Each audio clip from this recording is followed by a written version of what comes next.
प्रधानमंत्री जी का स्वागत करके उनको भी मंच पर ले आएंगे।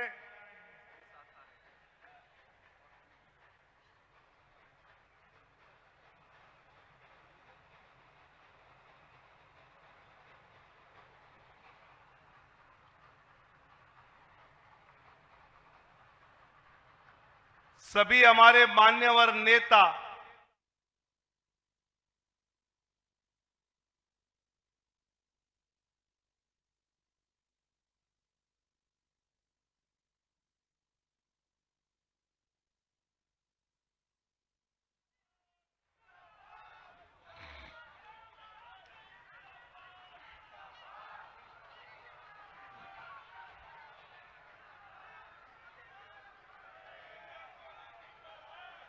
सभी हमारे आदरणीय नेता, आदरणीय प्रधानमंत्री जी, आदरणीय अध्यक्ष जी यहां पर पधारे हैं। जोरदार नारों से हम स्वागत करेंगे।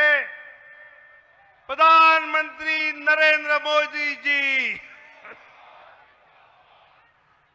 आदरणीय राजनाथ जी, आदरणीय गृह मंत्री अमित शाह जी, डॉक्टर लक्ष्मण जी,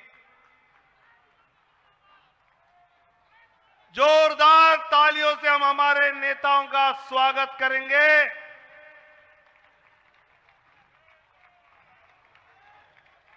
नरेंद्र मोदी जिंदाबाद। मोदी जी को जय श्री राम। मोदी जी को जय श्री राम। आदरणीय प्रधानमंत्री जी, आदरणीय नड्डा जी, आदरणीय नितिन नवीन जी सब यहां उपस्थित है।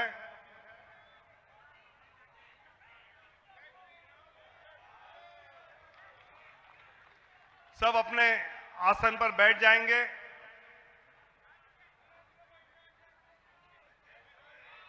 भारतीय जनता पार्टी के संगठन पर्व का अंतिम चरण अभी शुरू हो रहा है। इस अंतिम चरण के इस कार्यक्रम में आदरणीय प्रधानमंत्री जी उपस्थित हैं।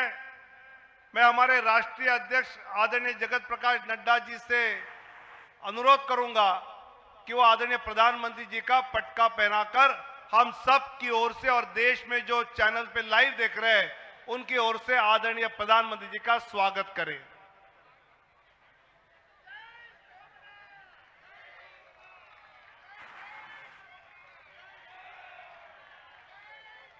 मैं अपने राष्ट्रीय महामंत्री तरुण चुग जी से विनती करता हूं कि वो आदरणीय जगत प्रकाश नड्डा जी का स्वागत करें। मैं हमारे राष्ट्रीय महामंत्री सुनील बंसल जी से अनुरोध करता हूं कि वो कार्यकारी अध्यक्ष आदरणीय नितिन नवीन जी का पटका पहनाकर स्वागत करें। दुष्यंत गौतम जी आदरणीय रक्षा मंत्री जी का स्वागत करें।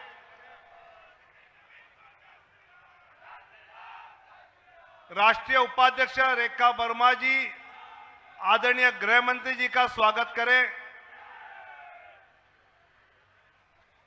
राष्ट्रीय सह कोषाध्यक्ष नरेश बंसल जी आदरणीय गडकरी जी का स्वागत करें और आदरणीय संबित पात्रा जी आदरणीय डॉक्टर लक्ष्मण जी का स्वागत करें।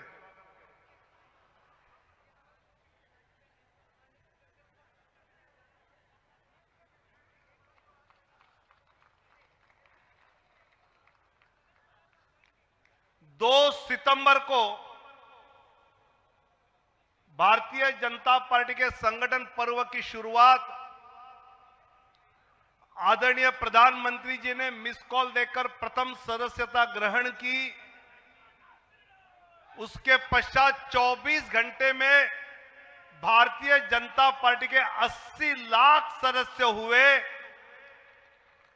50 दिनों में 12 करोड़ 25 लाख सदस्य हुए और आज की तारीख में 14 करोड़ 8 लाख सदस्य भारतीय जनता पार्टी के हुए हैं।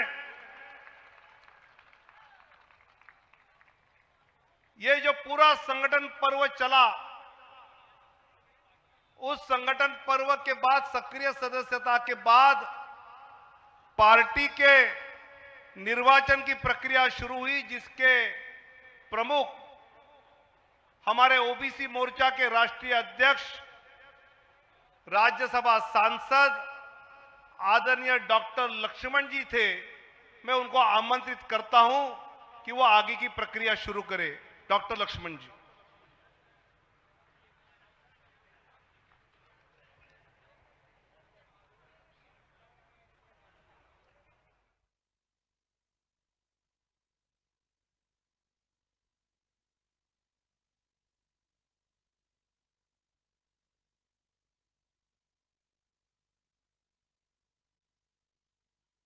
जोर से तालियों के साथ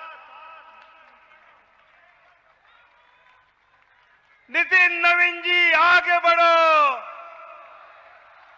नितिन नवीन जी आगे बढ़ो, भारतीय जनता पार्टी जिंदाबाद। मैं आदरणीय निवर्तमान राष्ट्रीय अध्यक्ष जगत प्रकाश नड्डा जी से अनुरोध करता हूं वो नितिन नवीन जी का हार्दिक अभिनंदन करें।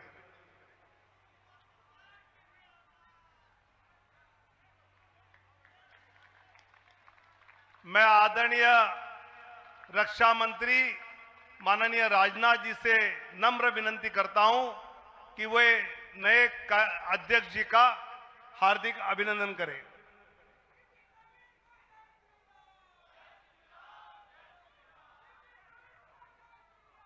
मैं आदरणीय गृह मंत्री माननीय अमित शाह जी से अनुरोध करता हूं कि वो अपने नए अध्यक्ष जी का हार्दिक अभिनंदन करें।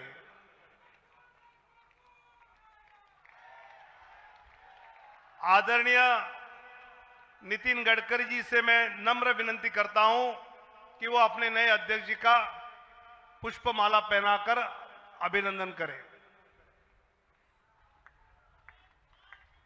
और अपने इस चुनाव के प्रमुख रहे डॉक्टर लक्ष्मण जी का विशेष धन्यवाद करते हुए उनको भी नम्र अनुरोध करता हूं कि वो नवनिर्वाचित राष्ट्रीय अध्यक्ष जी का पुष्पमाला पहनाकर हार्दिक अभिनंदन करें।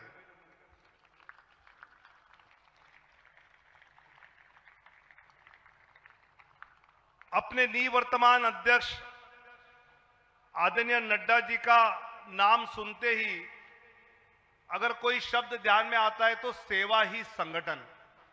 कोरोना के समय उनके मार्गदर्शन में पूरी पार्टी ने देश में जो जनता की सेवा की है, आदरणीय प्रधानमंत्री जी के नेतृत्व में, ऐसे हमारे निवर्तमान राष्ट्रीय अध्यक्ष आदरणीय नड्डा जी से अनुरोध करता हूं कि वो हम सबको संबोधित करें।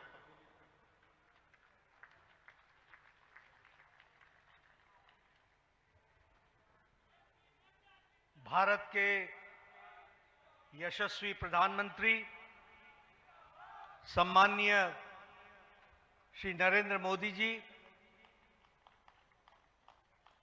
हम सबके बीच में उपस्थित मंच पर सभी पूर्व राष्ट्रीय अध्यक्ष आदरणीय राजनाथ सिंह जी, श्री अमित भाई शाह जी, नितिन गडकरी जी, हमारे चुनाव अधिकारी के लक्ष्मण जी, यहां उपस्थित संसदीय बोर्ड के सभी सदस्यगण, केंद्रीय मंत्रीगण, हमारे यहां पर उपस्थित सभी प्रदेशों से हमारे मुख्यमंत्री और उप मुख्यमंत्रीगण, प्रदेश अध्यक्षगण, प्रभारी, सहप्रभारी और देश भर के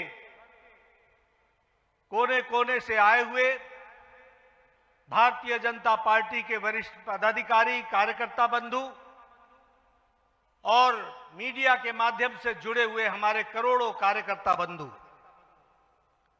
यह आज बहुत ही ऐतिहासिक अवसर है जब भारतीय जनता पार्टी जैसी दुनिया की सबसे बड़ी पार्टी के राष्ट्रीय अध्यक्ष के रूप में हमारे नौजवान, ऊर्जावान प्रतिभावान राष्ट्रीय अध्यक्ष श्री नितिन नवीन जी आज ये पदभार संभाल रहे हैं। मैं अपनी ओर से और करोड़ों कार्यकर्ताओं की ओर से उनको बहुत बहुत शुभकामनाएं देता हूं और इस विश्वास के साथ कि यह महान पार्टी जिसे श्यामा प्रसाद मुखर्जी जी के नेतृत्व में भारतीय जनसंघ से वैचारिक पृष्ठभूमि में आगे बढ़ने का सौभाग्य मिला, दीनदयाल उपाध्याय जी का कठोर परिश्रम के माध्यम से पार्टी को देश भर में विकसित करने का सौभाग्य मिला और उसी को आगे बढ़ाते हुए अटल बिहारी वाजपेयी जी, अडवाणी जी, सुंदर सिंह भंडारी जी, कुशाभाऊ ठाकरे जी, ऐसे महान लोगों ने इस पार्टी को आगे बढ़ाने का काम किया है। ऐसी महान पार्टी के आप 12वें राष्ट्रीय अध्यक्ष के रूप में आपने जिम्मेवारी संभाली है। आपको बहुत बहुत बधाई और बहुत बहुत शुभकामनाएं। हम सब जानते हैं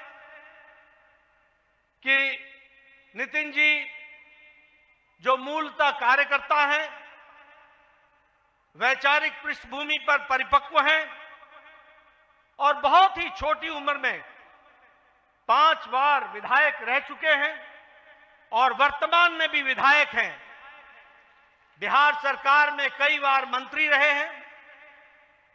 हमारे राष्ट्रीय युवा मोर्चा के महासचिव के रूप में आपको सारे देश का भ्रमण करने का मौका मिला। आपने सारे देश को समझा।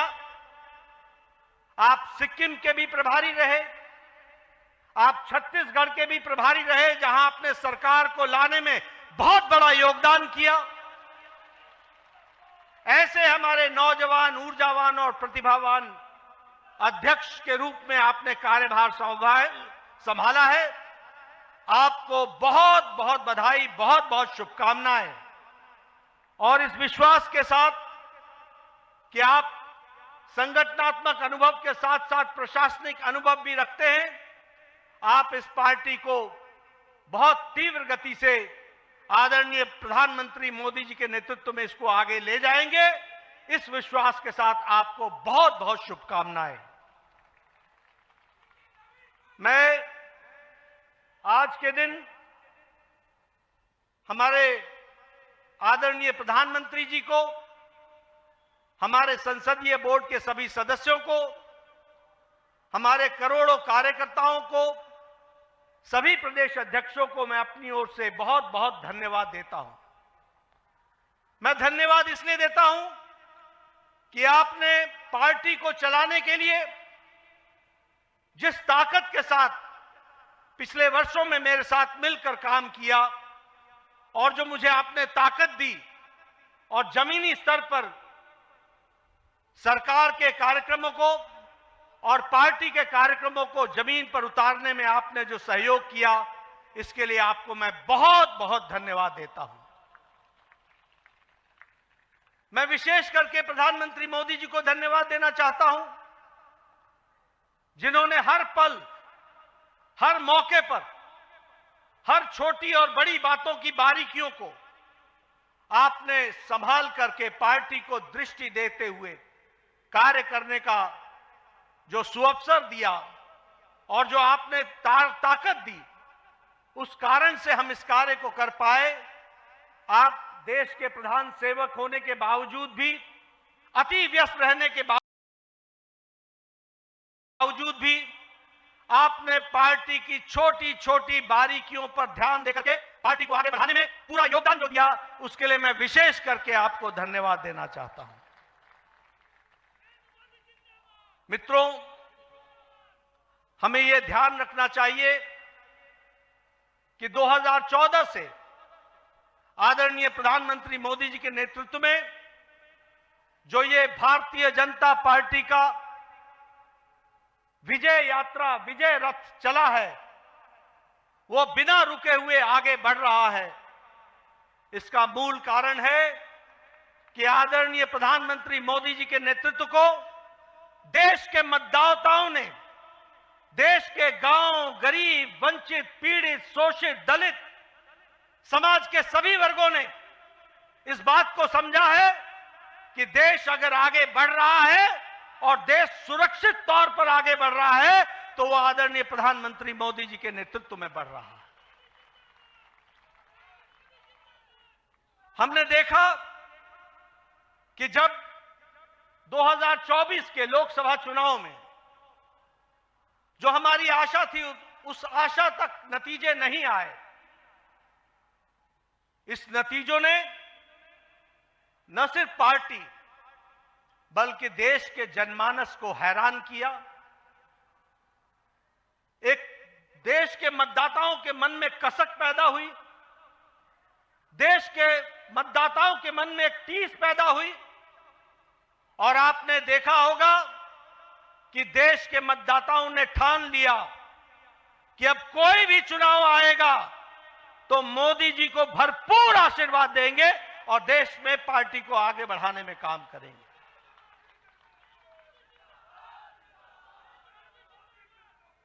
मुझे याद है 2024 के लोकसभा चुनाव के बाद विपक्ष के हौसले हरियाणा चुनाव में बुलंद थे। वो चुनाव के नतीजों के पहले ही मिठाइयां बांटने का इंतजाम कर रहे थे। उनको यह मालूम नहीं था कि देश की मतदाताओं ने और हरियाणा के मतदाताओं ने तय कर लिया है, जो कभी ओवर कॉन्फिडेंस के कारण थोड़ी मोड़ी छोटी मोटी त्रुटि रह गई थी, उसको बाकायदा सूद समेत वापस देंगे और वह हरियाणा के चुनाव में उन्होंने करके दिया है। हमने देखा महाराष्ट्र में रिकॉर्ड जीत आदरणीय मोदी जी के नेतृत्व में हम सबको मिली। हमने देखा हम यहां पर विजय उत्सव मनाते थे। विजय उत्सव में बार बार दिल्ली के कार्यकर्ता आते थे, लेकिन दिल्ली के कार्यकर्ता अपना दिल्ली का उत्सव नहीं मना पाते थे। लेकिन आपके नेतृत्व में 27 साल बाद दिल्ली में भी कमल खिला और दिल्ली में भी भारतीय जनता पार्टी की सरकार बनी। उसी तरीके से बिहार में हम चुनाव जीते, लेकिन चुनाव ही नहीं जीते, हाईएस्ट स्ट्राइक रेट के साथ हम चुनाव जीते। ये हमको ध्यान में रखना चाहिए। अभी अभी महाराष्ट्र के म्युनिसिपल कॉरपोरेशन के चुनाव हुए हैं। आपको जानकर खुशी होगी कि 29 में से 25 municipal corporation Bharatiya Janata party ने और एनडीए ने जीती है। और आपको जानकर यह भी खुशी होगी कि बीएमसी में, बॉम्बे म्युनिसिपल कॉरपोरेशन में, मुंबई म्युनिसिपल कॉरपोरेशन में हम लार्जेस्ट पार्टी के रूप में जीत करके आए हैं। इस तरीके से हमने देखा है। गोवा के पंचायत के चुनाव हमने जीते। हमारे राजीव चंद्रशेखर जी यहां बैठे हैं। तिरुवनंतपुरम में पहली बार कमल खिला है, केरला में, इसको भी हमको ध्यान में रखना चाहिए। और आजादी के बाद जितने भी लोकसभा चुनाव हुए, पहली बार लोकसभा में केरल में भी हमने चुनाव जीता। यह भी हमारे ध्यान में होना चाहिए। इसलिए प्रधानमंत्री मोदी जी के नेतृत्व में 2014 के बाद जो विजय रथ चला है, वो पूरी ताकत के साथ देश के मतदाताओं के आशीर्वाद के माध्यम से चलता हुआ आगे बढ़ रहा है और अब वो नितिन नवीन जी के नेतृत्व में आगे बढ़ेगा, यह विश्वास हमें है। मैं यहां यह भी कहना चाहता हूं कि हमारी आज 20 राज्यों में सरकार है एनडीए की, 13 राज्यों में भारतीय जनता पार्टी की सरकार है। और अगर हम देखें तो गुजरात में हम 6 बार लगातार सरकार में विराजमान हैं। गुजरात में हम 4 बार से सरकार में हैं। हरियाणा में, गोवा में हम दूसरी बार, तीसरी बार सरकार बना रहे हैं। हम बिहार में, उत्तर प्रदेश में महाराष्ट्र में, त्रिपुरा में, उत्तराखंड में, मणिपुर में, आसाम में हम दूसरी बार सरकार बना रहे हैं, बनाई हमने, यह हमको ध्यान में रखना चाहिए। इसलिए हम यह पूरे विश्वास के साथ कहना चाहते हैं कि आदरणीय प्रधानमंत्री मोदी जी के नेतृत्व में, नितिन नवीन जी की अध्यक्षता में भारतीय जनता पार्टी आने वाले समय में अब बंगाल में भी कमल खिलाएगी, बंगाल में भी कमल खिलाएगी। पुडुचेरी में और तमिलनाडु में हम सरकार बनाएंगे, असम में हम फिर से सरकार में आएंगे और केरल में भी हम अच्छे नतीजे देंगे। इस विश्वास के साथ हम आगे बढ़ रहे हैं। मैं आपके और प्रधानमंत्री जी के बीच में ज्यादा समय नहीं रहूंगा। आप सब लोग प्रधानमंत्री जी को सुनना चाहते हैं। मैं एक ही बात कहना चाहता हूं कि पिछले कुछ वर्षों में जो मुझे पार्टी ने जिम्मेवारी दी, मैं अपने सीमित जो हमारी कार्य करने की क्षमता रही, उसमें जो कुछ भी आप सबके सहयोग से कर सका वह मैंने करने का प्रयास किया है। इस जिम्मेवारी को निभाते हुए अगर मैंने किसी के दिल को कहीं कुछ कहा हो जिससे चोट पहुंची हो तो उसके लिए मैं क्षमा चाहूंगा। वह मैं अपनी जिम्मेवारी को निभाने के लिए मैंने कहा होगा, लेकिन आप सब लोगों ने जिस तरह दिन रात मेहनत की है उसके लिए मैं आपके माध्यम से करोड़ों करोड़ों कार्यकर्ताओं को बहुत बहुत धन्यवाद देता हूं कि उनके माध्यम से हम पार्टी को सफलतम तरीके से आगे बढ़ाने में सफल हुए हैं और आगे नितिन नवीन जी पूरी ताकत से इस पार्टी को, इस महान पार्टी को, दुनिया की सबसे बड़ी पार्टी को आगे ले जाने में कोई कसर नहीं छोड़ेंगे और हम सब लोग मिलकर उनका सहयोग करते हुए पार्टी को और नई बुलंदियों पर ले जाएंगे और जो नई स्थान हमारे छूट गए हैं प्रदेश, वहां भी कमल खिलाएंगे। इन्हीं शब्दों के साथ बहुत बहुत धन्यवाद। जय भारत।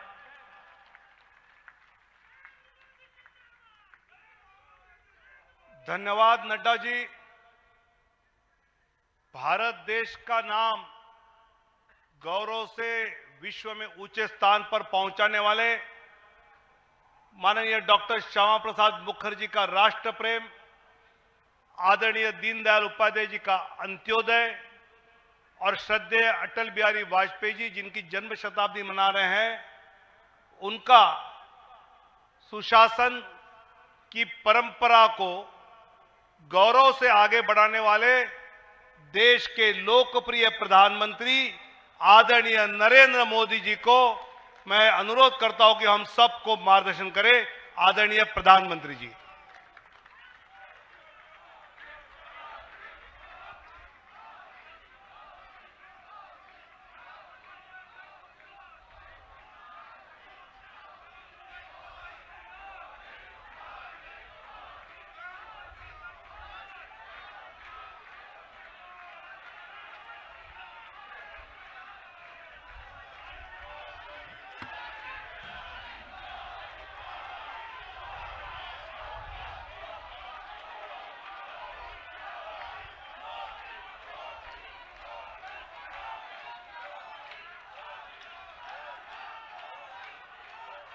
भारत माता की,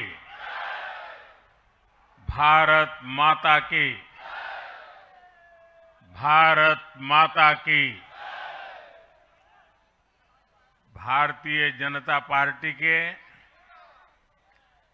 नवीन अध्यक्ष माननीय नितिन नवीन जी, हमारे पूर्व अध्यक्ष जेपी नड्डा जी, भाजपा परिवार के अन्य सभी वरिष्ठजन, देश भर से आए कार्यकर्ता साथी, देवी और सज्जनों, सर्वप्रथम माननीय नितिन नवीन जी को दुनिया के सबसे बड़े राजनीतिक दल का अध्यक्ष चुने जाने पर बहुत बहुत बधाई देता हूं, बहुत बहुत शुभकामनाएं देता हूं। बीते कई महीनों से संगठन पर्व यानी कि पार्टी का छोटी सी इकाई से लेकर के राष्ट्रीय अध्यक्ष चुनने की एक व्यापक प्रक्रिया 100% लोकतंत्र तरीके से भारतीय जनता पार्टी के संविधान के स्पिरिट को और उसमें बताई गई हर बात को ध्यान में रख करके लगातार चल रही थी।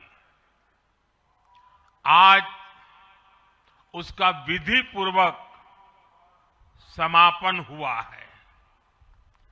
संगठन पर्व का ये विशाल आयोजन भारतीय जनता पार्टी की लोकतांत्रिक आस्था, संगठनात्मक अनुशासन और कार्यकर्ता केंद्रित सोच का प्रतीक है। मैं देश भर के कार्यकर्ताओं का इस प्रक्रिया को सफल बनाने के लिए बहुत बहुत अभिनंदन करता हूं। साथियों,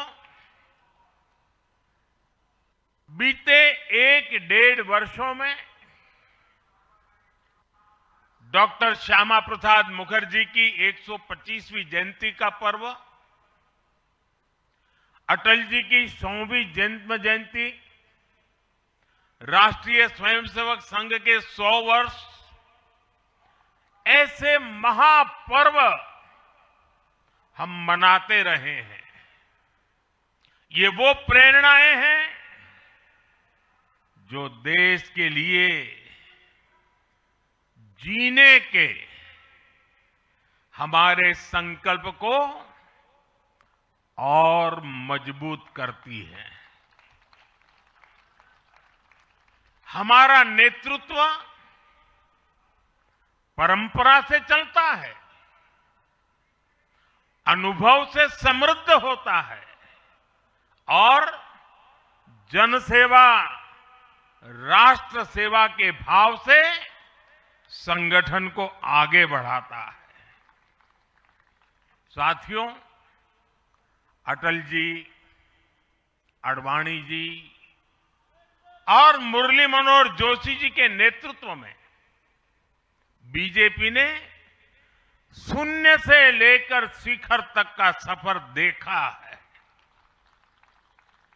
इस सदी में वेंकैया नायडू जी और नितिन गडकरी जी सहित हमारे कई वरिष्ठ साथियों ने संगठन को विस्तार दिया है। राजनाथ जी के नेतृत्व में पहली बार बीजेपी ने अपने दम पर पूर्ण बहुमत हासिल किया। फिर अमित भाई के नेतृत्व में देश के अनेक राज्यों में भाजपा की सरकारें बनी। लगातार दूसरी बार केंद्र में बीजेपी की सरकार बनी। फिर जेपी नड्डा जी के नेतृत्व में भाजपा पंचायत से लेकर पार्लियामेंट तक और सशक्त हुई। केंद्र में लगातार तीसरी बार भाजपा एनडीए की सरकार बनी। मैं पूर्व के सभी अध्यक्षों का उनके अमूल्य योगदान के लिए देश के कोटि कोटि कार्यकर्ताओं की तरफ से और मेरी तरफ से बहुत बहुत अभिनंदन करता हूं। साथियों, आप जानते हैं आज आज भाजपा का जितना फोकस संगठन के विस्तार पर है, उतनी ही बड़ी प्राथमिकता कार्यकर्ता के निर्माण की भी है। भाजपा एक ऐसी पार्टी है जहां लोगों को लगता होगा कि नरेंद्र मोदी देश के प्रधानमंत्री है, तीसरी बार प्रधानमंत्री बने, 50 साल की छोटी आयु में मुख्यमंत्री बन गए, 25 साल से लगातार हेड ऑफ द गवर्नमेंट रहे हैं। ये सब अपनी जगह पे हैं, लेकिन इन सबसे भी बड़ी चीज मेरे जीवन में है, मैं भारतीय जनता पार्टी का कार्यकर्ता हूं। ये सबसे बड़ा गर्व है। और जब बात पार्टी के विषयों को आती है, तब माननीय नितिन नवीन जी, मैं एक कार्यकर्ता हूं, वे मेरे बॉस हैं।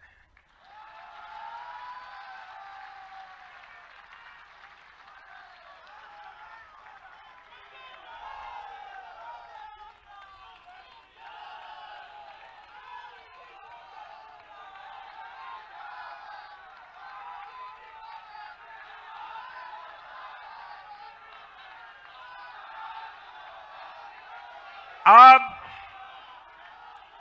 माननीय नितिन नवीन जी हम सभी के अध्यक्ष हैं।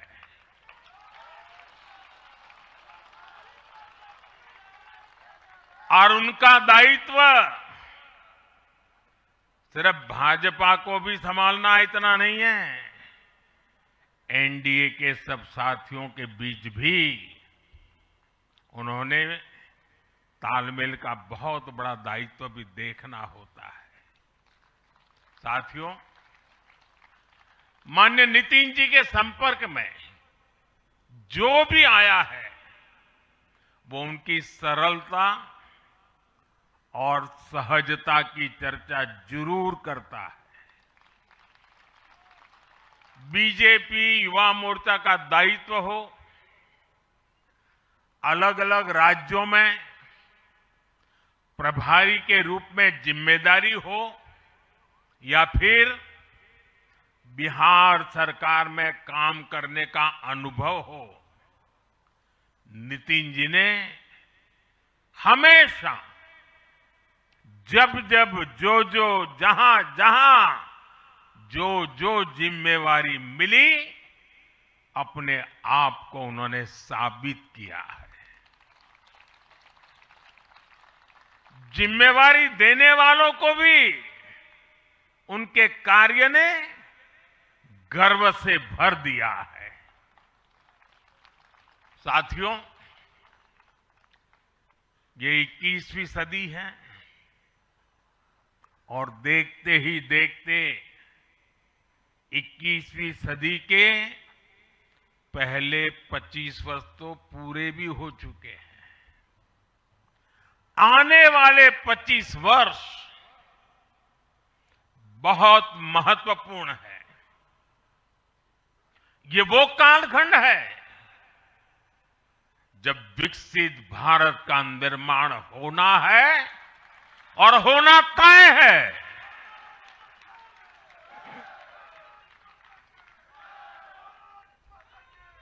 इस महत्वपूर्ण कालखंड की शुरुआत में हमारे माननीय नितिन नवीन जी बीजेपी की विरासत को आगे बढ़ाएंगे। मैं आजकल के युवाओं की भाषा में कहूं तो नितिन जी खुद भी एक प्रकार से मिलेनियल है। वो उस जनरेशन से हैं जिसने भारत में बड़े आर्थिक, सामाजिक और टेक्नोलॉजिकल परिवर्तन होते देखे हैं। वो उस जनरेशन से हैं जिसने बचपन में रेडियो से सूचनाएं पाई और आज एआई के भी एक्टिव यूजर है। नितिन जी के पास युवा ऊर्जा भी है और संगठन में कार्य का लंबा अनुभव भी है। ये हमारे दल के हर कार्यकर्ता के लिए बहुत उपयोगी होगा। साथियों, इस वर्ष जनसंघ की स्थापना को 75 वर्ष हो रहे हैं और मैं आज इन 75 वर्ष लगातार लक्षावधि कार्यकर्ताओं ने, अनेक परिवारों ने, अनेक पीढ़ियों ने जो त्याग, तपस्या और बलिदान दिए हैं, मैं उनको आदरपूर्वक नमन करता हूं। जनसंघ रूपी वटवृक्ष से ही भाजपा का जन्म हुआ और भाजपा दुनिया के सबसे बड़ा राजनीतिक दल बन चुकी है। और ये सिर्फ भाजपा के कार्यकर्ताओं के लिए गौरव का विषय है, इतना नहीं है। देश के राजनीतिक समीक्षकों को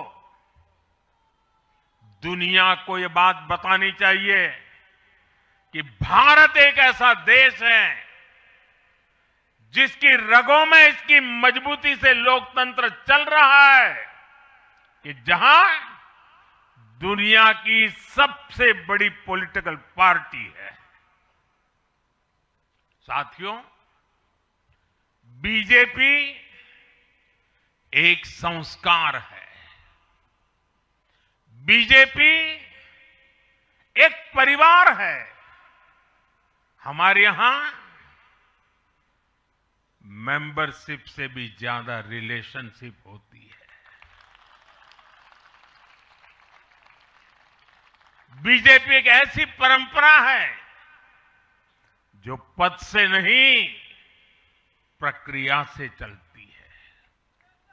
हमारे यहां पदभार एक व्यवस्था है और कार्यभार ये जीवन भर की जिम्मेदारी है।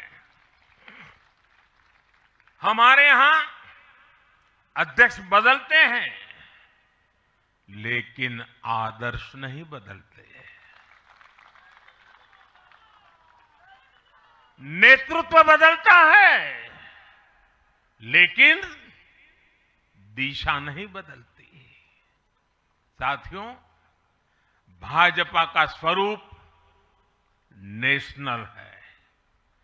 भाजपा का स्पिरिट नेशनल है, क्योंकि हमारा जुड़ाव लोकल है।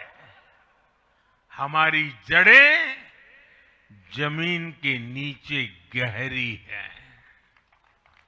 इसलिए भाजपा रीजनल एस्पिरेशन को प्लेटफॉर्म देती है, उन्हें नेशनल एम्बिशंस का आधार बनाती है। और इसलिए आज देश के कोने कोने के लोग भाजपा के साथ हैं, भाजपा के साथ जुड़ रहे हैं। और इतना ही नहीं, जो भी अपनी राजनीति का प्रारंभ करना चाहता है उसको भी भाजपा का प्रवेश द्वार सबसे उत्तम, सबसे सुरक्षित लगता है।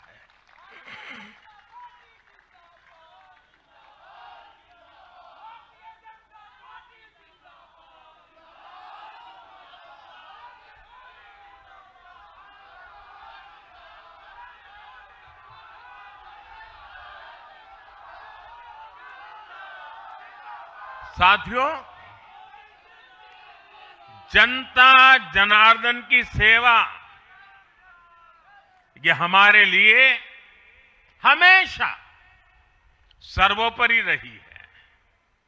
हमने सत्ता को सुख का नहीं बल्कि सेवा का माध्यम बनाया है। इसलिए भाजपा पर जनता का विश्वास निरंतर मजबूत होता गया है। अगर बीते 11 वर्षों की ही बात करें तो भाजपा की यात्रा जन विश्वास अर्जित करने की अद्भुत यात्रा रही है। बीते 11 वर्षों में बीजेपी ने हरियाणा, असम, त्रिपुरा और ओडिशा में पहली बार अपने सामर्थ्य से सरकार बनाई। पश्चिम बंगाल और तेलंगाना में भाजपा जनता की एक बड़ी आवाज बनकर उभरी है। अक्सर होता यह है कि लंबे कार्यकाल के बाद सरकारों के लिए टिके रहना मुश्किल होता है, लेकिन बीजेपी ने इस ट्रेंड को भी तोड़ दिया है।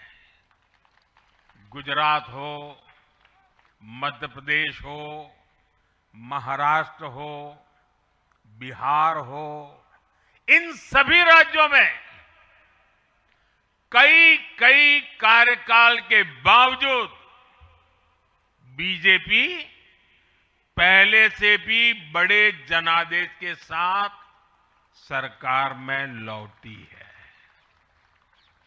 साथियों, बीते 1.5-2 वर्षों में तो भाजपा पर जनता का भरोसा और मजबूत हुआ है। विधानसभा हो या स्थानीय निकाय, बीजेपी की स्ट्राइक रेट अभूतपूर्व रही है। इस दौरान देश में 6 राज्यों में विधानसभा चुनाव हुए हैं। इनमें से 4 चुनाव बीजेपी एनडीए ने जीते हैं। साथियों, आज भाजपा सिर्फ संसद और विधानसभा की नहीं बल्कि नगरपालिकाओं और नगर निगमों में भी पहली पसंद है। और इसका ताजा उदाहरण अभी हमारा महाराष्ट्र है। हाल में जो मेयर और पार्षदों के चुनाव परिणाम सामने आए, अभूतपूर्व है। बीजेपी महाराष्ट्र के स्थानीय निकायों में नंबर 1 पार्टी बनी है। कुल 29 में से 25 बड़े शहरों की जनता ने बीजेपी एनडीए को चुना है। कुल जितने पार्षद जीते हैं उनमें से 50% बीजेपी के हैं। ऐसे ही केरला में भी आज बीजेपी के करीब 100 पार्षद हैं। केरला की राजधानी तिरुअनंतपुरम की जनता ने मेयर चुनाव में 45 साल बाद लेफ्ट से सत्ता छीनी और भाजपा पर भरोसा किया। मुझे पूरा विश्वास है कि आने वाले विधानसभा चुनावों में भी लोग केरला में बीजेपी को अवसर जरूर देंगे। साथियों, बीजेपी निरंतर जीत रही है, उसका विस्तार हो रहा है। ये निश्चित तौर पर हम सभी के लिए गर्व का विषय है। लेकिन हम ये सभी के लिए बहुत बड़े दायित्व का बोध भी है और दायित्व बोध का समय भी है।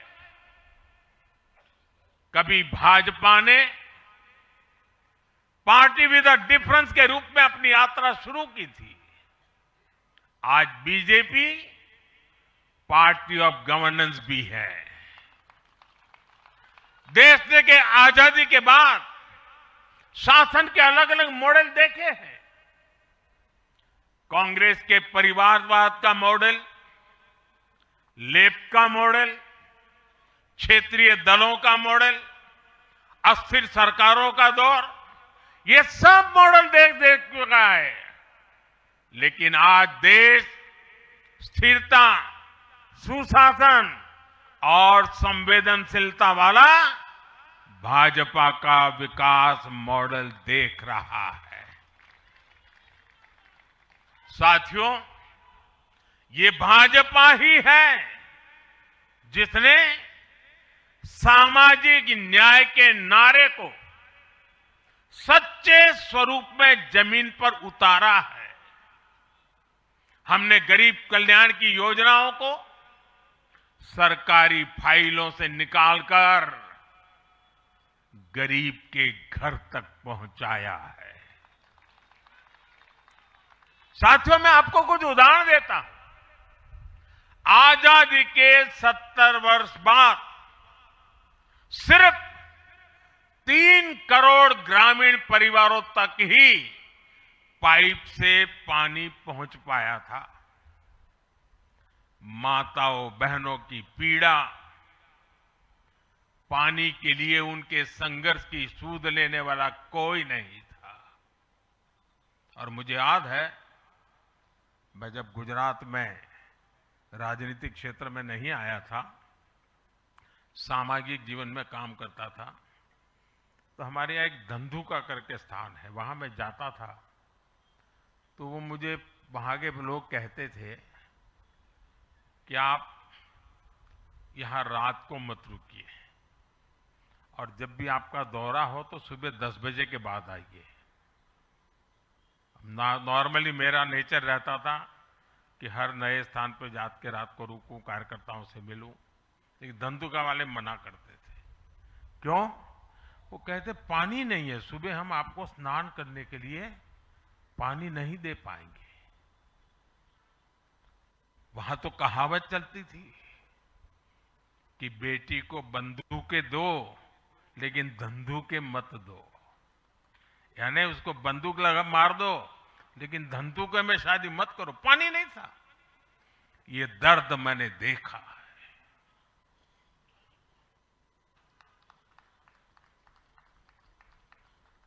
मैं धरती की सच्चाई से जुड़ा था।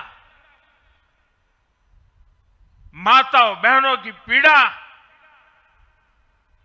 अपनी आंखों के सामने देखी थी और तब हम जल जीवन मिशन लेकर आए और सिर्फ 5-6 साल में 12 करोड़ से ज्यादा परिवारों को नल से जल की सुविधा से जोड़ा।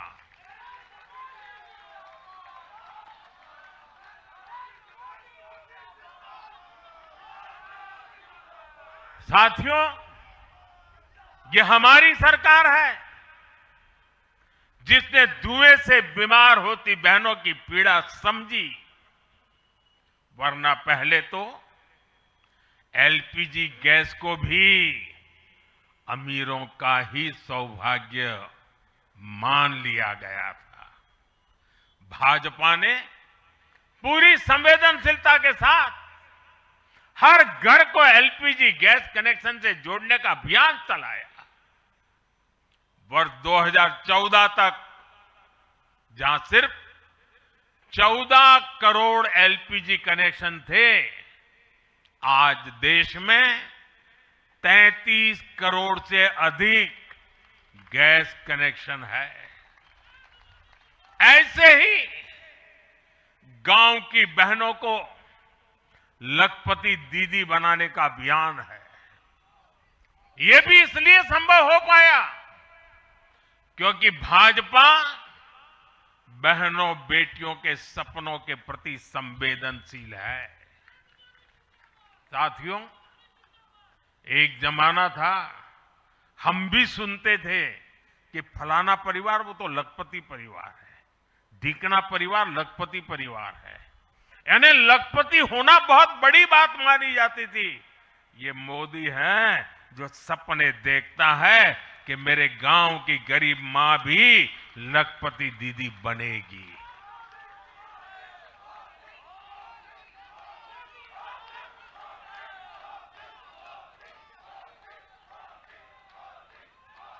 साथियों, दशकों तक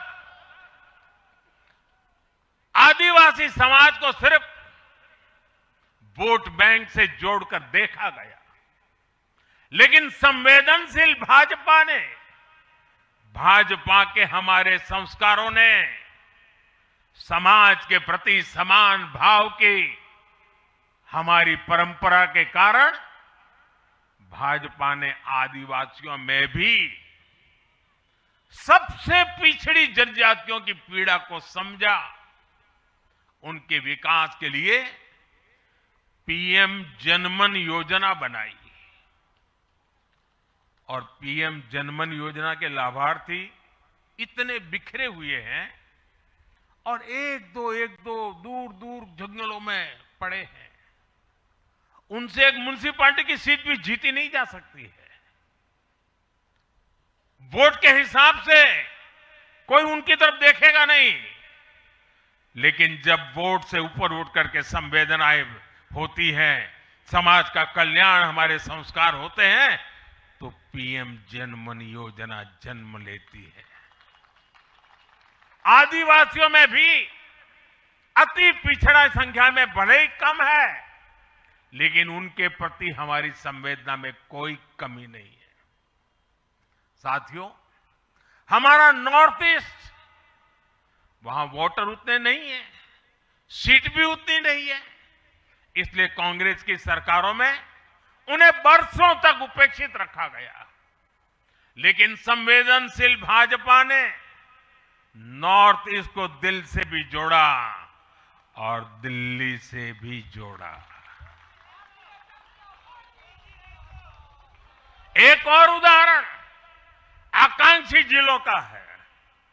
हमारे देश में 100 से अधिक जिले ऐसे थे जिनको कांग्रेस सरकारें पिछड़ा घोषित करके भूल गई थी। इन जिलों को पनिशमेंट पोस्टिंग के लिए इस्तेमाल किया जाता था, यानी जिन अधिकारियों को सजा देनी होती थी तो उन्हें वहां भेजा जाता था। हमारी भाजपा सरकार ने इन जिलों को आकांक्षी जिले घोषित किया और प्राथमिकता के आधार पर इनके विकास के लिए काम किया। आज ये आकांक्षी जिले विकास के कई पैरामीटर्स पर अन्य जिलों से बेहतर प्रदर्शन कर रहे हैं, राज्य की एवरेज की बराबरी आकर के खड़े हो गए। साथियों, भाजपा का मंत्र है पिछड़ों को प्राथमिकता, पिछड़ों को प्राथमिकता। जिनकी किसी ने सूद नहीं ली, हमने उनकी साधना की है। जिनको किसी ने पूछा नहीं, मोदी ने उन्हें पूजा है। हमारी कार्य संस्कृति सर्वसमावेशी है, सर्वांगीण है, सर्वस्पर्शी है, सर्वहितकारी है, सर्व कल्याणकारी है और ये कार्य संस्कृति गरीब को समान अवसर देने वाली है, गरीब को सशक्त करने वाली है। इसी वजह से सिर्फ एक दशक में 25 करोड़ लोगों ने गरीबी को पराजित किया है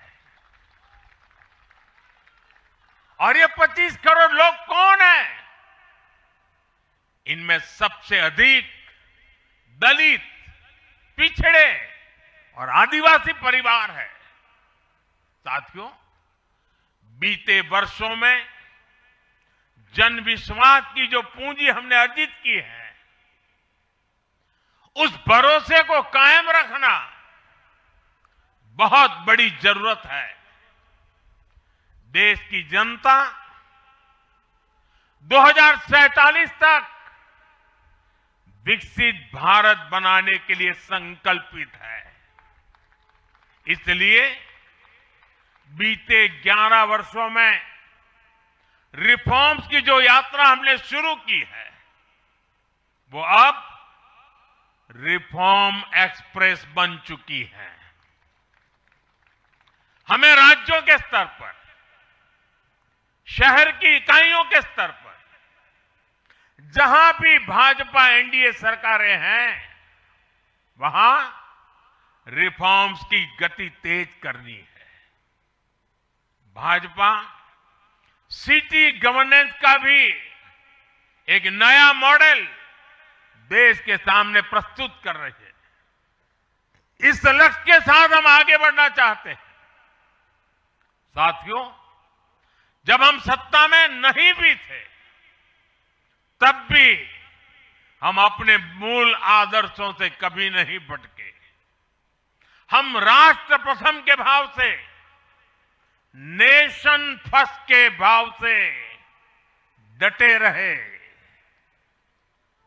जूझते रहे, संकटों को झेलते रहे, जज्बात बढ़ाते रहे और जीतते भी रहे।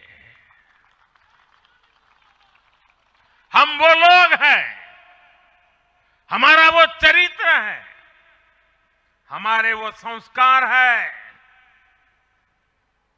खुद से बड़ा दल और दल से बड़ा देश,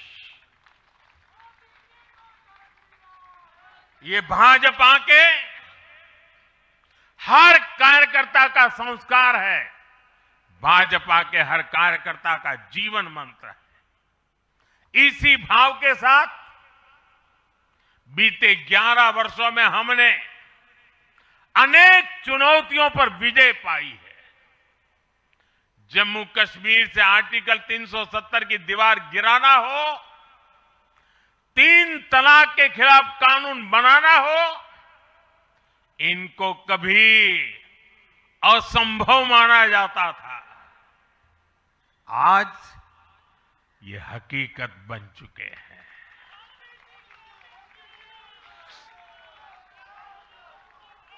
आज देश में माओवादी आतंक भी अपनी अंतिम सांसें गिन रहा है।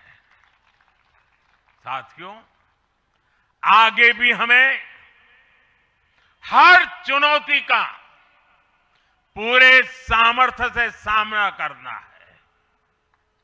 आज देश के सामने एक बहुत बड़ी चुनौती घुसपैठियों की है, आबादी के असंतुलन की है। दुनिया के धनवान देश, समर्थ देश, वे भी अपने देश में जो घुसपैठिए हैं, उनकी जांच पड़ताल कर रहे हैं और उनको पकड़ पकड़ करके निकाल रहे हैं। और दुनिया उनको पूछती नहीं है कि तुम घुसपैठियों को क्यों निकाल रहे हो। तुम तो लोकतंत्र का झंडा लेकर के घूम रहे थे, तुम तो पूरे दुनिया के नवाब बन के बैठे थे, क्यों निकाल रहे हो। दुनिया में कोई अपने देश में घुसपैठियों को स्वीकार नहीं करता। भारत भी घुसपैठियों को अपने गरीबों, हमारे नौजवानों के हक कभी भी लूटने नहीं दे सकता।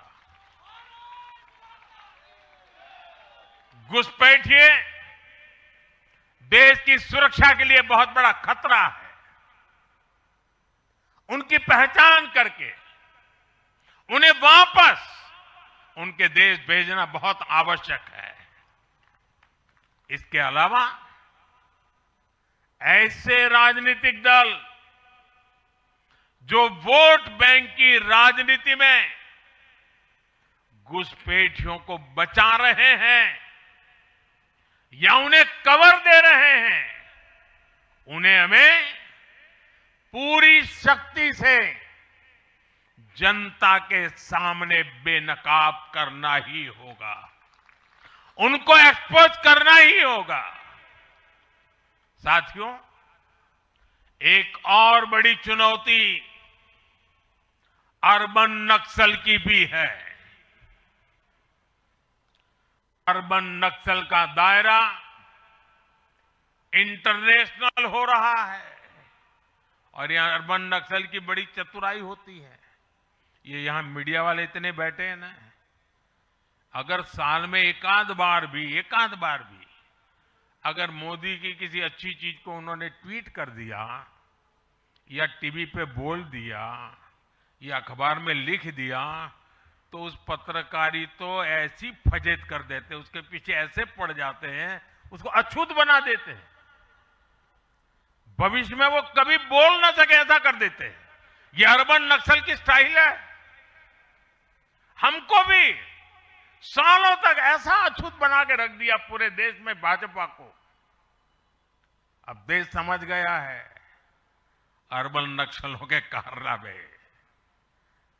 भारत को नुकसान पहुंचाने के लिए अर्बन नक्सली लगातार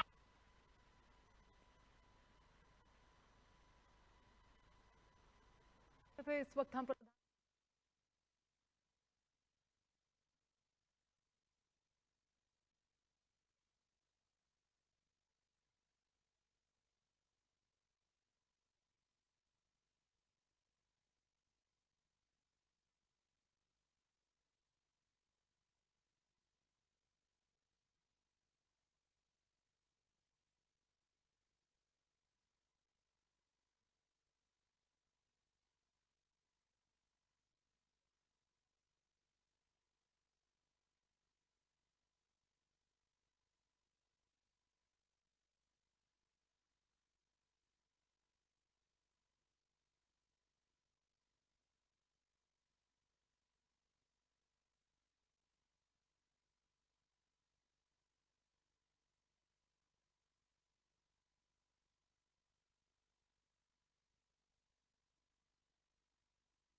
উনিশশো 20 জুন। बल्कि मैं तो अभी पढ़ रहा था कि उसी दिन से हमारे महाराष्ट्र के कार्यकर्ता आने वाले पंचायत के चुनावों की तैयारियों के लिए बैठक शुरू कर दी थी। मुझे याद है 2002 में हमने भव्य विजय प्राप्त किया गुजरात में। चारों तरफ आनंद उत्सव का माहौल था, देश भरिया का मीडिया भी वहां मौजूद था। अर्बन नक्सल तो बड़ी संख्या में आए थे। वो बेचारे मेरे पराजय का जश्न मनाना चाहते थे, तो वो ढूंढ रहे थे सारी चीजें, और मैं एक मीटिंग में बैठा था, तो उनको बड़ा आश्चर्य हुआ कि इतना जलसा चल रहा है और ये कैसा मुख्यमंत्री है जो आज चुनाव नतीजे आए हैं और बैठा है। और मैं क्या कर रहा था, मैं कार्यालय में मीटिंग ले रहा था और मैंने पूछा, अच्छा बताओ भाई इतनी हार क्यों गए? ये भाजपा है जो जीत का जश्न मनाते समय भी अपनी कमियों की लगातार समीक्षा करता है और कमियों से उभरने के लिए हर समय का उपयोग करता है। लोकतंत्र में इसी स्वस्थ परंपरा को, इसी डेडिकेशन को हम सब कार्यकर्ताओं की जिम्मेवारी है, हमें आगे बढ़ाना है। हमें ध्यान रखना है कि जो कांग्रेस की बुराइयों से बचेगा वही देश में आगे बढ़ेगा।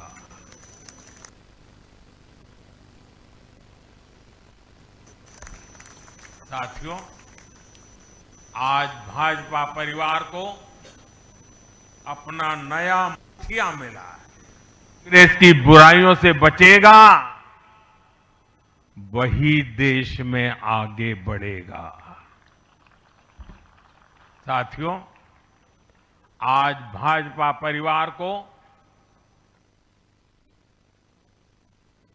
अपना नया मुखिया मिला है, ऊर्जावान मुखिया मिला है, अनुभवी मुखिया मिला है और भाजपा परिवार की हमारी ताकत हर कार्यकर्ता का परिश्रम है, उसकी सामूहिक चेतना है। बूथ पर जो हमारा कार्यकर्ता पूरे साल भर जुटा रहता है, वो ही हमारी सच्ची ताकत है। हमें याद रखना है, हम सबसे जुड़े, हम सबको जोड़े, कल्याणकारी योजनाओं से हर लाभार्थी को लाभ पहुंचाए, ये हमारा ध्येय होना चाहिए। इसी आग्रह के साथ माननीय नितिन नवीन जी को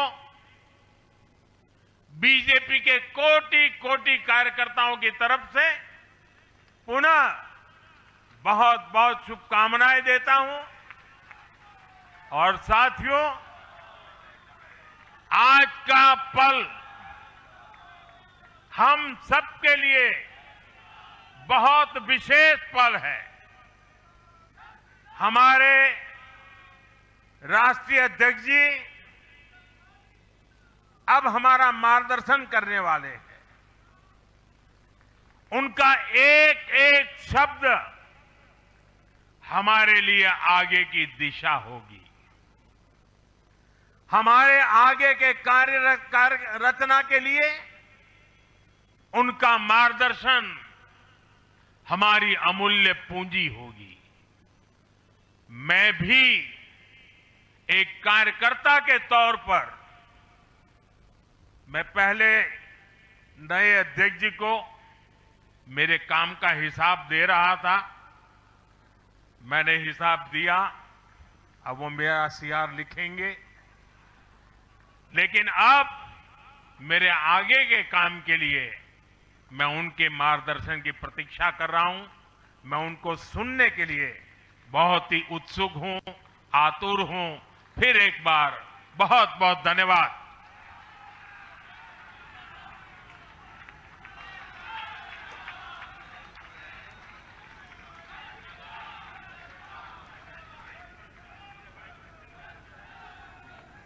बहुत बहुत धन्यवाद आदरणीय प्रधानमंत्री जी।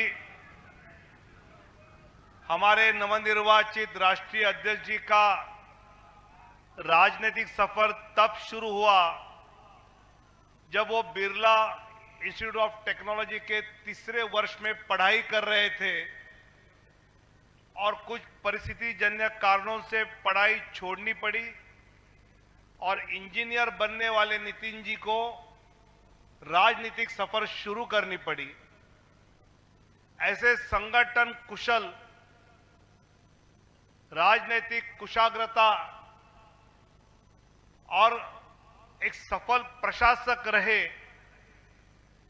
सरल स्वभाव के संवेदनशील युवा नेतृत्व, जैसे आदरणीय प्रधानमंत्री जी ने कहा कि पूरा देश उनको सुनना चाहता है। मैं नवनिर्वाचित अध्यक्ष आदरणीय नितिन नवीन जी को संबोधित करने के लिए आमंत्रित करता हूं। हम सबको वो मार्गदर्शन करे।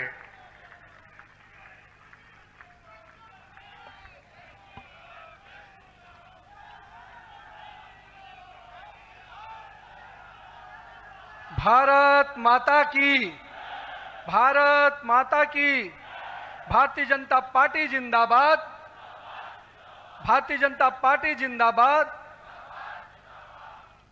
आज इस अवसर पर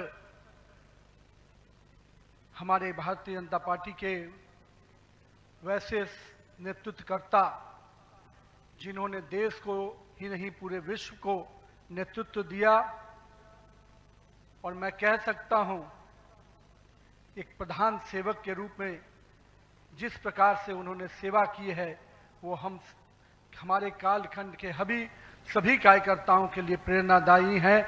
ऐसे अपने यशस्वी प्रधानमंत्री, विश्व के लोकप्रिय नेता श्री नरेंद्र मोदी जी का मैं सबसे प्रथम अभिवादन करता हूं कि 140 करोड़ जनता आपके इस सेवा भाव से हमेशा आपका अभिनंदन करना चाहती है।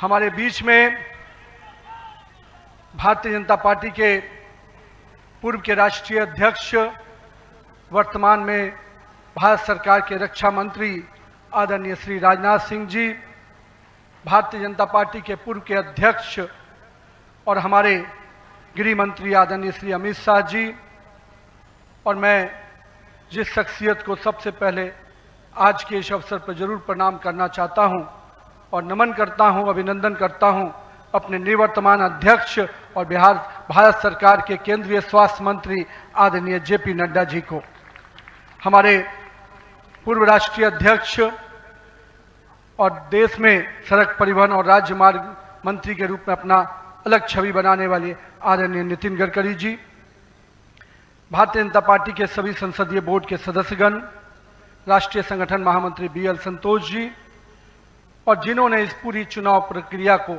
और हम कह सकते इस संगठन पर्व को नेतृत्व दिया, वैसे अपने के लक्ष्मण जी, सभी राज्यों के माननीय मुख्यमंत्रीगण, हमारे सभी केंद्रीय मंत्रीगण, माननीय उप मुख्यमंत्रीगण, भारतीय जनता पार्टी के सभी राष्ट्रीय पदाधिकारीगण, सभी प्रदेशों से आए हुए हमारे माननीय प्रदेश अध्यक्षगण, माननीय संगठन महामंत्रीगण और हमारे सभी इस राष्ट्रीय परिषद के जो हमारे नुमाइंदे प्रतिनिधि यहाँ उपस्थित हुए हैं, मैं उन सभी को का अभिनंदन करता हूँ और साथ ही साथ देश भर के सभी कार्यकर्ताओं को और यहाँ पर उपस्थित सभी कार्यकर्ता भाइयों को भी बहुत बहुत अभिनंदन और धन्यवाद करता हूँ।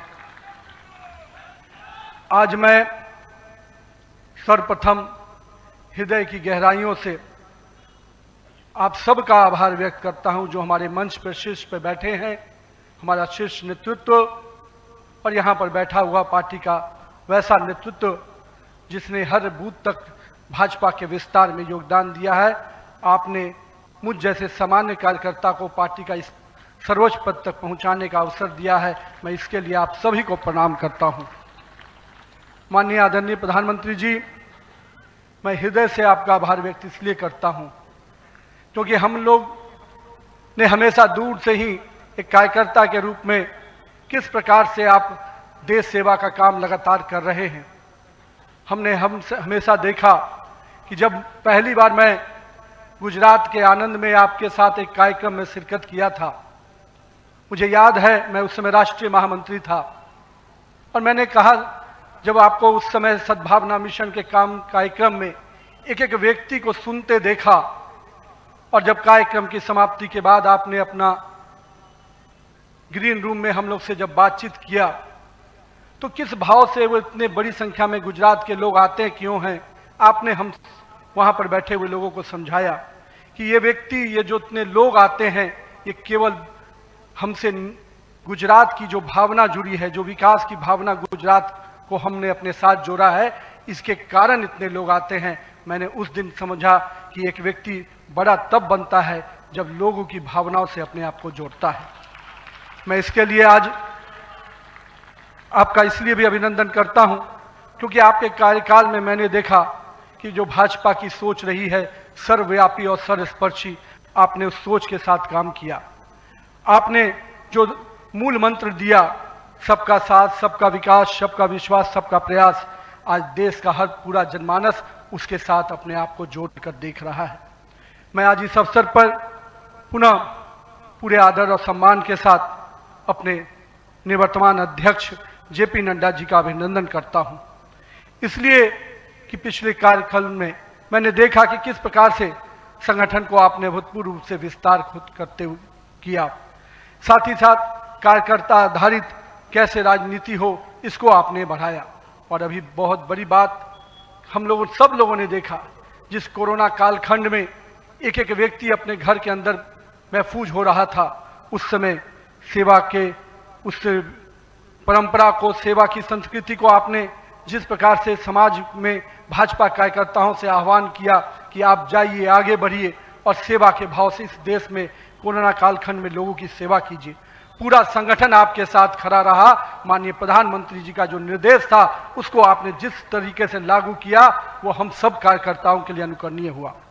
और मैं इसलिए उस समय को याद करता हूं कि जब विपक्ष के लोग घर में दुबके थे और भाजपा कार्यकर्ता हर काल कोरोना के पीड़ितों की सेवा में लगा था, वो कहीं ना कहीं माननीय प्रधानमंत्री जी का यशस्वी नेतृत्व था, आपका मार्गदर्शन था, तभी हम उस कालखंड से, उस आपदा से निकलकर बाहर आ पाए। मैं आज इस अवसर पर पार्टी के अपने पूर्व के सभी राष्ट्रीय अध्यक्ष को स्मरण भी करता हूं और हमारे कई राष्ट्रीय अध्यक्ष जो यहाँ पर बैठे हैं, मैं उनका भी अभिवादन करता हूं। मैं देखा हूं 2006 में मैं पहली बार जब विधायक बना, उस कालखंड से लेकर किस प्रकार माननीय हमारे पूर्व के राष्ट्रीय अध्यक्ष राजनाथ सिंह जी ने पार्टी के कामों को हमेशा हर कार्यकर्ता से जोड़ने का प्रयास किया। मैंने जब नितिन गडकरी जी को देखा तो मैंने देखा कि किस प्रकार से संगठन के हर मोर्चा और सेल को उन्होंने गढ़ने का काम किया। और मैंने जब गृह मंत्री जी को राष्ट्रीय अध्यक्ष के रूप में देखा तो बूथ तक के कार्यकर्ताओं की चिंता करते हुए मैंने उनको देखा। मैंने उनको इस रूप में देखा कि किस प्रकार से आज पार्टी का जिस स्थान पे हम लोग आज खड़े हैं, कार्यालय कार्यकर्ता के लिए मैं कह सकता हूं तीर्थ स्थान होता है, और जहां से कार्यकर्ता अपनी ताकत पाता है, उस कार्यालय को भी आपने किस प्रकार से पूरे देश में एक निर्माण करने की योजना बनाई।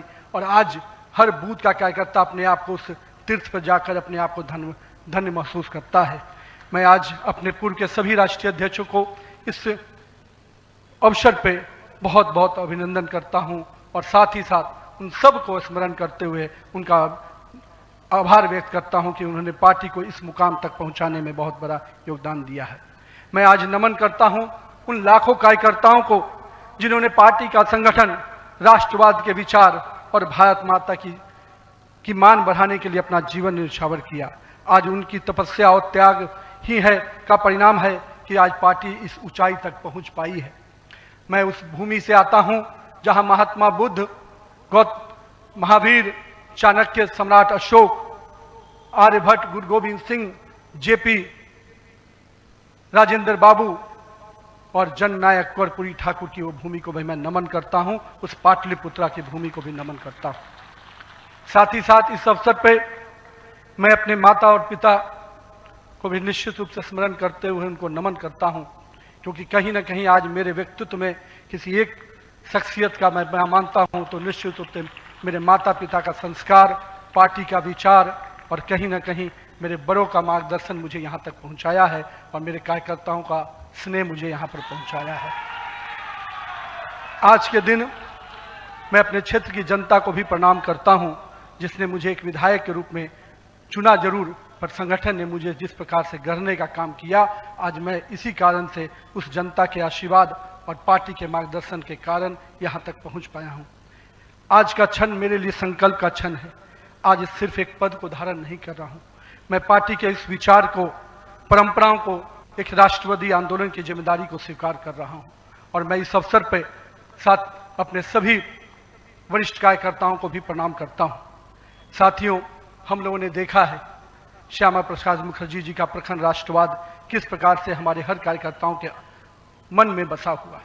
पंडित दीनदयाल जी के उपाध्याय के अंत्योदय और माननीय स्वर्गीय अपने सधे भारत रत्न अटल बिहारी वाजपेयी जी का सुशासन की राजनीति, आज माननीय प्रधानमंत्री जी उसको आत्मसात करते हुए विकसित भारत की परिकल्पना हम सबके सामने रखी है और आज 140 करोड़ भारतवासी अपने आप को इस विकसित भारत के सपने के साथ जोड़कर देश को आगे बढ़ाने में लगा है। मैं इसके लिए तहे दिल से माननीय प्रधानमंत्री जी का आभार व्यक्त करता हूँ। अभी माननीय प्रधानमंत्री जी अपने संबोधन में बता रहे थे किस प्रकार से अंत्योदय की योजनाओं को उन्होंने नीचे उतारा है। जल जीवन मिशन ही नहीं, हम महिलाओं को 11 करोड़ शौचालय की योजना को भी याद करना चाहेंगे। किस प्रकार से महिलाओं का सम्मान बढ़ा, 13 करोड़ 4 करोड़ लोगों को पक्के मकान मिले, 42 करोड़ लोगों को आयुष्मान भारत, 56 करोड़ लोगों के जनधन खाते खुले। मुझे आज भी याद है जब जनधन खाता खोलाने की बात हो रही थी तो कई लोग देश में, जब हम भाजपा के लोग इसको आगे बढ़ा रहे थे तो लोग हमारा मजाक उड़ा रहे थे। पर मैं आज भी मानता हूं गरीब के खाते में अगर 1 रुपया दिल्ली से चलता है तो 1 रुपया अगर गरीब के खाते में पहुंच पाता है तो ये कहीं ना कहीं उस जनधन खाते का वरदान के रूप में मैं देखता हूं। मैं आज के दिन माननीय प्रधानमंत्री जी के इस सबके साथ और सबके विकास के इस नारे को फलीभूत होता देख रहा हूं। हम लोगों ने लंबे समय से कुछ नारे को, भाजपा के कार्यकर्ता, हमारे जनसंकाल के कार्यकर्ता लगातार कुछ नारे को गढ़ते थे। रामलल्ला हम आएंगे, मंदिर वहीं बनाएंगे, जहां हुए बलिदान मुखर्जी वो कश्मीर हमारा है, एक देश में 2 विधान 2 प्रधान 2 निशान नहीं चलेगा। साथियों, आज भाजपा के कार्यकर्ताओं ने वो कालखंड देखा जब अयोध्या का भव्य राम मंदिर का मार्ग प्रशस्त हुआ। आज जम्मू कश्मीर की जनता ने 370 धारा से मुक्ति का दौर देखा। आज सांस्कृतिक व राष्ट्रवाद की विचारें और मजबूत हो रही हैं। साथियों, मुझे याद है अब वो समय जब हम लोग आज श्रीनगर के लाल चौक पर तिरंगा लहराते देखते हैं तो गर्व की अनुभूति होती है। हमने वो दौर भी देखा था जब पाकिस्तान के झंडे लहरा रहे थे और दिल्ली की सरकार बैठकर मौन बैठी थी उस समय, क्योंकि वो समय हम लोगों ने युवा मोर्चा के कालखंड में काम करने का जब मौका मिला था तो हमने देखा था उस समय जब माननीय प्रधानमंत्री जी उस कालखंड से 370 को समाप्ति किए तो कहीं ना कहीं पूरे कश्मीर की फिजा बदली है और आज कश्मीर का लाल चौक तिरंगे से लहराया नहाया नजर आता है। ये परिवर्तन हमारे देश में आया है। साथियों, हम भारतीय जनता पार्टी के उस समान राजनीतिक दल नहीं जिसके लिए हम काम करते हैं, हम उस विचार के साथ काम करते हैं जिस विचार से हम राजनीतिक अभिव्यक्ति के साथ साथ उस नारे के साथ काम करते हैं जहां राष्ट्र प्रथम के नारे, नेशन फर्स्ट, पार्टी नेक्स्ट और सेल्फ लास्ट। माननीय प्रधानमंत्री जी ने इस नारे के साथ हम लोग को जोड़ा है, हमारे नेतृत्वकर्ता ने हमें जोड़ा है और हम सब के लिए ये प्राथमिकता होनी चाहिए कि हम राष्ट्र के आगे रखकर ही अपने कामों को आगे बढ़ाएं। साथियों, हम अपने नेतृत्वकर्ता के संघर्ष और बलिदान से सीखने की आवश्यकता है। ये हम वैसे राजनीतिक दल के लोग हैं जहां राजनीतिक सत्ता नहीं साधना है, राजनीतिक भोग नहीं त्याग है, राजनीतिक ऐशो और आराम नहीं तपस्या है, राजनीतिक कोई पदभार नहीं उत्तरदायित्व है। तो आइए हम सब कार्यकर्ता इस संकल्प के साथ अपने नेतृत्वकर्ता के इस परिश्रम और पुरुषार्थ के साथ अपने आप को जोड़ें। मेरे प्रिय कार्यकर्ता साथियों, यदि भाजपा आज विश्व की सबसे बड़ी राजनीतिक दल बनी है तो इसका मुख्य कारण हमारा प्रेरणादायी नेतृत्व है, हमारा विचारधारा है और हमारे लाखों कार्यकर्ताओं का मेहनत है। वो कार्यकर्ता जो बिना फोकस में आए अनवरत काम करता है, वो कार्यकर्ता जो कठिन से कठिन परिस्थिति में भी भारत का ध्वज झुकने नहीं देता है, वो कार्यकर्ता जो सीना ठोक के कहता है तेरा वैभव अमर रहे मां, हम दिन 4 रहे न रहे। आइए इस भारत की कल्पना को जो माननीय प्रधानमंत्री नरेंद्र मोदी के नेतृत्व में लगातार हम आगे बढ़ रहे हैं, आज हम भी उस परिकल्पना के साथ अपने आप को जोड़ें। हमारे नेताओं कार्यकर्ताओं का परिश्रम ही है जो आज हम यहाँ तक पहुँचे हैं, लेकिन वर्तमान पीढ़ी को भी अपने हिस्से का त्याग, तपस्या और पुरुषार्थ करना होगा, क्योंकि विकसित भारत के अगर संकल्प को सिद्धि तक पहुंचाना है, एक ऐसा भारत जहां समृद्धि भी हो, सशक्त भी हो, समरस भी हो, आत्मनिर्भर भी हो, तो हमारे कालखंड के कार्यकर्ताओं को भी अपने हिस्से का पुरुषार्थ, त्याग और तपस्या करना पड़ेगा। साथियों, हमारे प्रधानमंत्री जी ने हमेशा अलग अलग समूहों की बात की। अमृत काल के लिए 4 समूहों की जो बात की, उसमें युवा, महिला, किसान और गरीब है।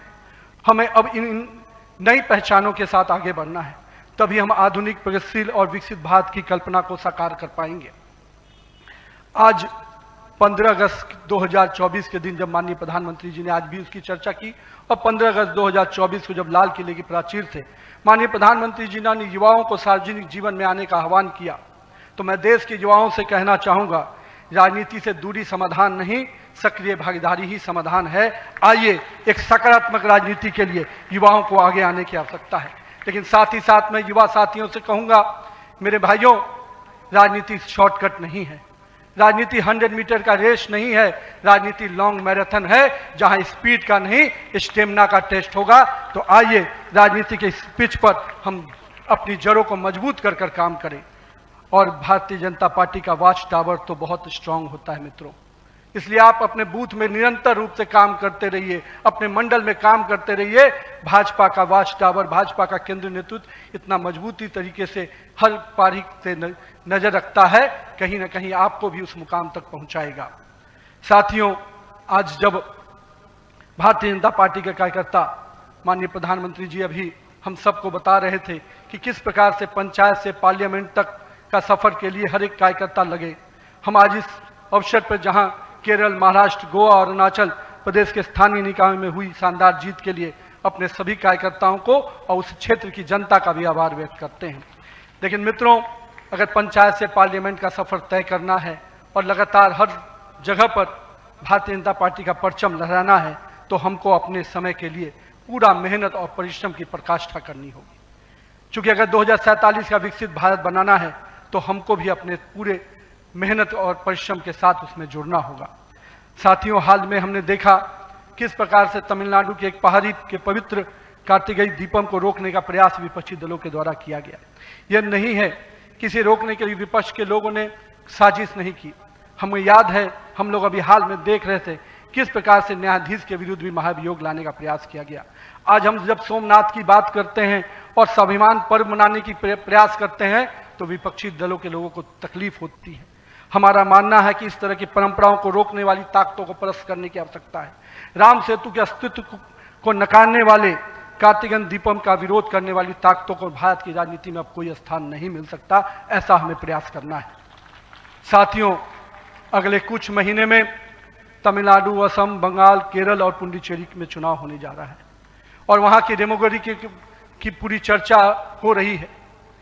किस प्रकार से बदले हुए डेमोग्राफी में वहां चीजें बदल रही हैं और हमारे लिए अपने आप में एक चुनौती है। लेकिन हम पूरी तरह से आश्वस्त हैं कि भाजपा का कार्यकर्ता अपने संघर्ष और परिश्रम के बल पर इन 5 राज्यों में सशक्त भाजपा का नेतृत्व प्रदान करने जाएगा। और हम हमेशा विश्वास करते हैं कि हमें अपनी आस्थाओं के केंद्र के लिए और सनातन परंपराओं को केंद्र को बचाने की लड़ाई अगर लड़नी है, तो निश्चित रूप से अपने देश को सुरक्षित रखने की लड़ाई लड़नी है, तो इन 5 राज्यों में हमें एक मजबूत ताकत बन के आना है। आज हमारे राष्ट्र की चेतना का उद्घोष का समय वंदे मातरम का 150वीं वर्षगांठ मना रहे हैं। वंदे मातरम का स्मरण आते ही मन में ऊर्जा और उत्साह बढ़ जाता है। हमें पूरा ध्यान में है कि एक एक व्यक्ति जब वंदे मातरम का जय घोष करता है, तो उसके अंदर से जो ऊर्जा आती है, वही ऊर्जा इस देश को आगे बढ़ाने में काम आती है। तो आइए हम सबको मिलकर 150वीं वर्षगांठ को हर जन जन तक पहुंचाएं, हर युवा तक पहुंचाएं, हर महिला तक पहुंचाएं, क्योंकि वंदे मातरम हमारे अंदर का वो विश्वास है जो इस देश के विकास के साथ जुड़ेगा।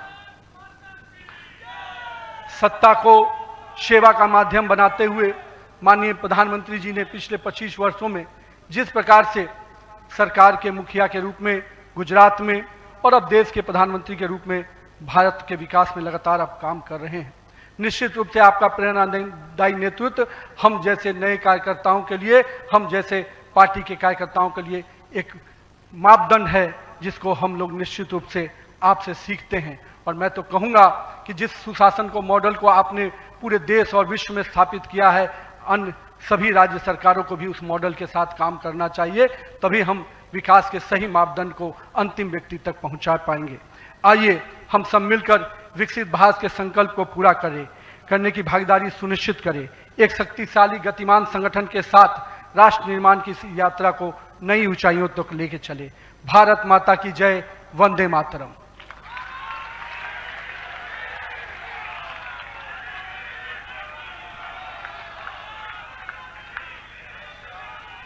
बहुत बहुत धन्यवाद आदरणीय नितिन नवीन जी। आपके प्रेरणादायी शब्दों से पूरे देश का भारतीय जनता पार्टी का कार्यकर्ता आपके शब्दों पे चलेगा, ये मुझे विश्वास है। मैं आदरणीय प्रधानमंत्री जी, सभी नेताओं का धन्यवाद करता हूं और अभी हम सब राष्ट्रगान से इस कार्यक्रम की समाप्ति करेंगे।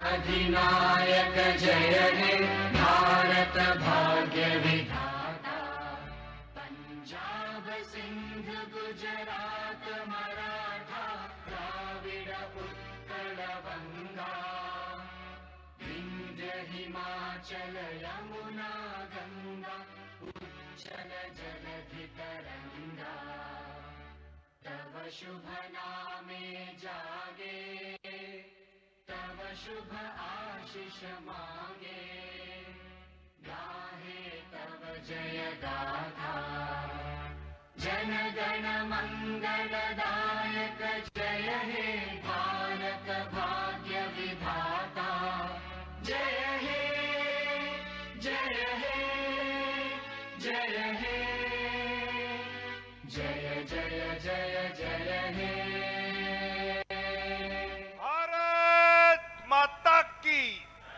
भारत माता की। हम सब अपने अपने स्थान पर बैठ जाएं। आजमत का वहां जहां पर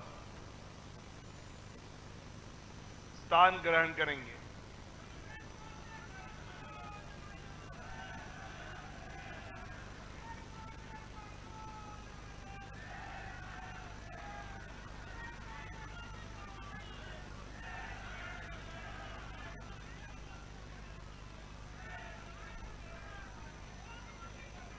सभी कार्यकर्ता अपने अपने स्थान पर बैठ जाएं।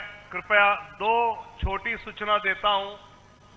मुझे पता है कईयों को विटामिन डी आज जरा ज्यादा मिल रहा है।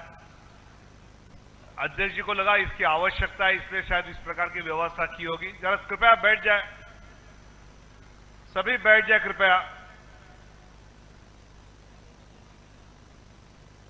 अभी नवनिर्वाचित अध्यक्ष निर्वाचित होने पर आप सबको यहां मिठाई दी जाएगी, उसका स्वाद लीजिए, आनंद लीजिए। और वहां जो बिहार के हमारे कार्यकर्ता है, इस तरफ भी दिल्ली के जो कार्यकर्ता है, आपको कार्यालय विस्तार जो विस्तारित कार्यालय है वहां भोजन के लिए आपको निकलना है। सामने बैठे हुए थोड़े और बैठे जाना, कृपया आप बैठ जाए। सामने बैठे हुए जो प्रदेश के पदाधिकारी राष्ट्रीय परिषद सदस्य है, कल जहां पर फॉर्म भरने के पहले हमने पेंडोल में भोजन किया, वहां आप सब पहले भोजन के लिए जाएंगे। सामने बैठे हुए सभी प्रदेश पदाधिकारी, प्रदेश अध्यक्ष, राज्य परिषद सदस्य, राष्ट्रीय परिषद सदस्य, ये जो सामने बैठे हैं वो पीछे पेंडोल में भोजन के लिए जाएंगे। मैं आपको कहूंगा तब हम निकलेंगे। ऊपर जो माननीय मुख्यमंत्री, केंद्रीय मंत्री, पार्लियामेंट्री बोर्ड के सदस्य बैठे हैं, वो मल्टीपर्पज हॉल में भोजन के लिए जाएंगे। जो स्थान दिया है वहीं पर हम भोजन के लिए जाएंगे। तो आगे चलकर आदरणीय राष्ट्रीय अध्यक्ष जी को मिलना यह आसान हो जाएगा। तो यहां बैरिकेड के पीछे जो बिहार के कार्यकर्ता, आप सामने विस्तार में निकलिए भोजन के लिए, आप निकल सकते हैं सामने। सुरक्षा कर्मी कृपया माननीय प्रधानमंत्री जी को आने के लिए अभी 20 मिनट है, उसके पहले ये रास्ता क्रॉस करके सामने भोजन के लिए जाए। यहां भी गेट खोल दीजिए पीछे वाला, और आप सब बैठे रहिए तब तक।